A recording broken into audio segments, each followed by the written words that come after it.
kekasihmu besok sakit gastrik, dia tidak akan gendong kau, saudara. Istrimu sakit gigi, dia tidak akan berkata-kata I love you. Oh, dekat-dekat dia, apa panas? Hah?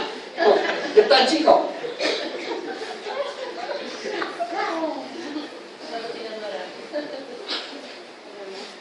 Percaya atau tidak?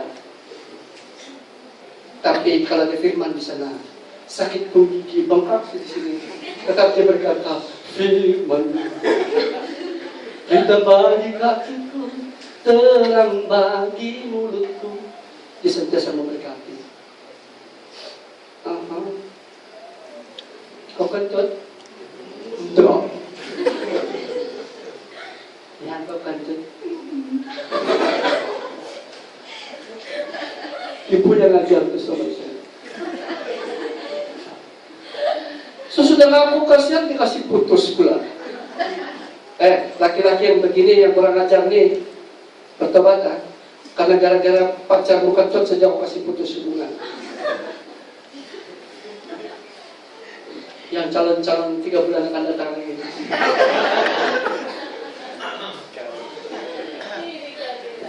Ini kali lah. Silakan berdiri. Fido dan temannya, selamat datang, dan juga adiknya sedang berdiri. Kita buka. Mereka jemaat dari Beneran, dan kenapa mereka dekat-dekat? Fido sudah ikat dia jangan jeling-jeling lagi ya. Mereka akan bertunang bulan 3 dan kawin bulan 5. Ini kalilah kata Siloni. Jadi di sini pun saya pikir si Jai pun macam-macam juga. Takkanlah aku ketinggalan. Tetapi ingat janji. Taruhlah perkataan di telinga, di hatinya, firman itu. Selalu secara firman menjawab segala sesuatu. Jangan pakai otak, kekuatan otak kita. Iblis boleh putar balik kanan. Supaya buah yang kau berikan itu akan menghasilkan buah yang lebat, yang baik dan kehidupan. Jangan menjadi orang yang rakus dan menahan berkat Tuhan. Oke, saya ulang-ulang cakap itu karena itu sangat-sangat penting bagi kehidupan kita.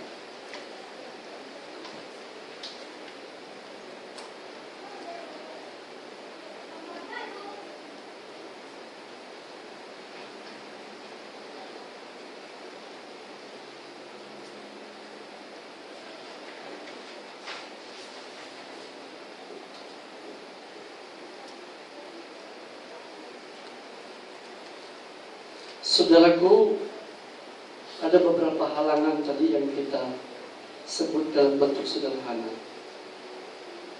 Dan bangsa Israel adalah itu oleh karena mereka mementing diri sendiri. Hati mereka terus berusaha untuk membangun, mencapai keinginan program agamanya, supaya semua orang kagum dengan agamanya, peraturan agamanya yang luar biasa. Ini menjadi penghalang firman. Hidup mereka berdua. Mereka juga berusaha untuk menonjolkan kesucian keagamaannya, peraturan-peraturan di dalam. Mereka juga berusaha supaya semua orang takluk dan tunduk kepada mereka. Semuanya ini, ya, mereka ubah banyak hal di dalam. Dan selain daripada itu, kepentingan setiap orang yang di dalam ini sudah digunakan, firman Tuhan dimanfaatkan untuk menakluk semua orang yang di bawahnya. Ini kesalahan besar yang menjadi penghalang dari kehidupan mereka. Selain daripada itu, akhirnya praktika yang mereka lakukan ke bawah adalah praktika-praktika yang salah, yang tidak alkitabiah, dan menghasilkan buah yang tidak baik dan kehidupan rohani orang lain, sehingga banyak orang yang tersesat.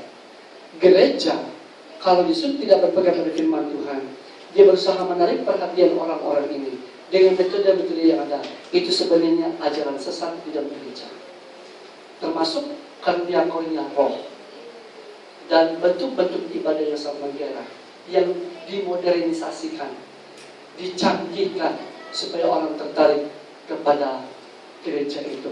Tetapi saya ingin jelaskan kepada kita, tidak ada unsur usaha saya untuk membuat Anda tertarik kepada diri saya di sini. Saya mau Anda tertarik kepada Yesus, sehingga kau memiliki Yesus, kau memiliki pengalaman bersama Dia, mengalami janjinya, mengalami firman itu di sini. Kita semua akan bertemu dengan Yesus dengan gentar, bukan Anda saja, tetapi saya juga, saudara. Saya bertanggung jawab dengan apa yang saya katakan, Anda bertanggung jawab dengan apa yang kau dengar. Semua yang kita lakukan bertanggung jawab bersama-sama depan Tuhan. Tetapi Tuhan berjanji, Dia memberkati, Dia memelihara, Dia merawat, Dia memberi firman, Dia berikan Roh Kudus untuk memperkayakan segala aspek kehidupan kita. Beberapa pertanyaan yang saya ingin ajukan kepada kita pada saat ini.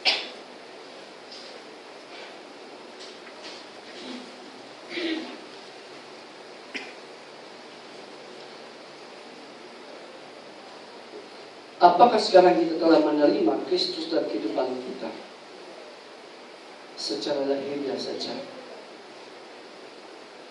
Secara lahiriah maksudnya secara agamawi. Apakah kita benar-benar telah menjadi tubuh Kristus, anggota daripada tubuh Kristus? Apakah kita sudah sungguh-sungguh menyadari hubungan kita dengan Bapa kita di surga?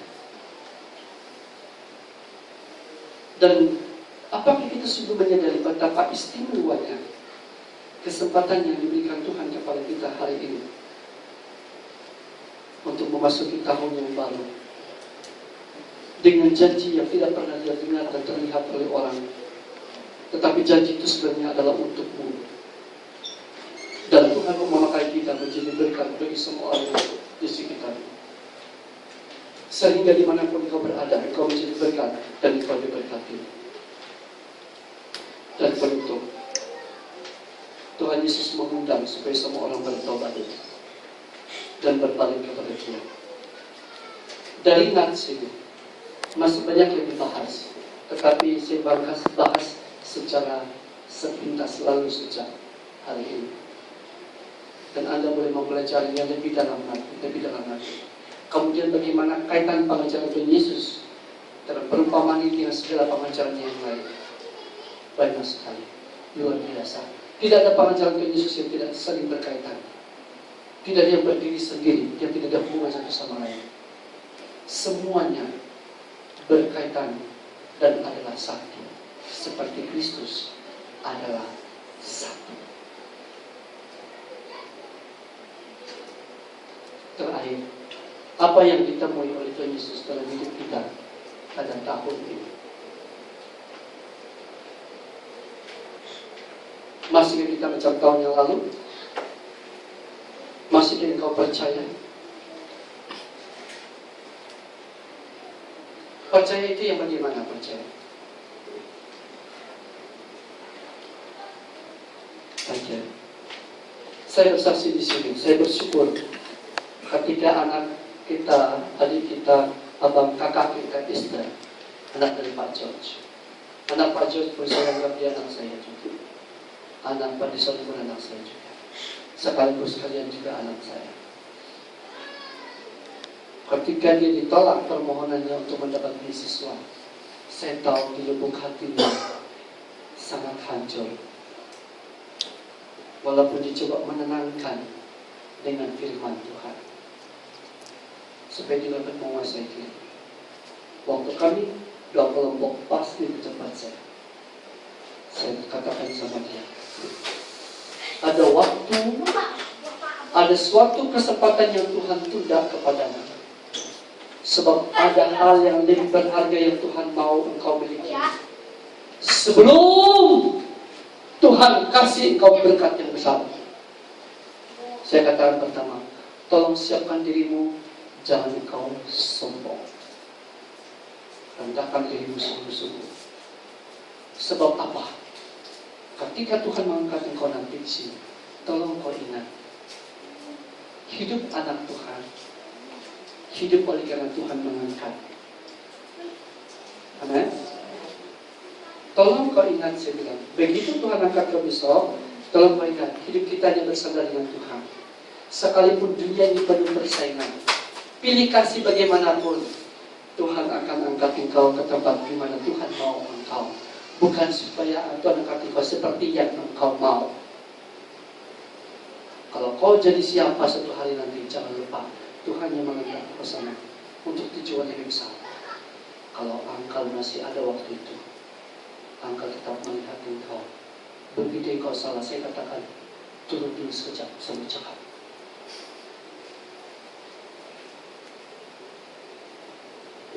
Daripada dimasuk neraka karena kedudukan yang bagus, saya cakap. Saya katakan itu keberhasilan yang tertunda, ditunda oleh Tuhan, karena ada satu yang lebih berharga daripada tempat itu untukmu hari ini. Itu harus hidup dalam kehidupanmu. Saya katakan hari esok pasti Tuhan buka jalan. Kau sudah dengar firman ini, betul, dia sudah pergi. Tiba-tiba dia kasih tahu Grace, puji Tuhan, Grace bilang, sudah ini saya diam saja. Siapa dulu dong Tuhan? Bukan saya. Siapa dulu pastor yang boleh cakap yang betul. Baru orang cari-cari saya, ini bukan dukun nih. Saya aja ngomong, bicara firman Tuhan aja, dia ada hubungan yang benar dengan Tuhan. Amin? Anda juga sama, saudara. Jadi anak itu sekarang tidak ada di sini.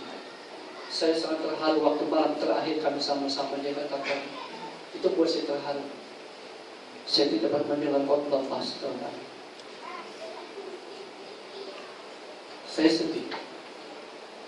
Itu bermakna hidup saya menjadi berkat.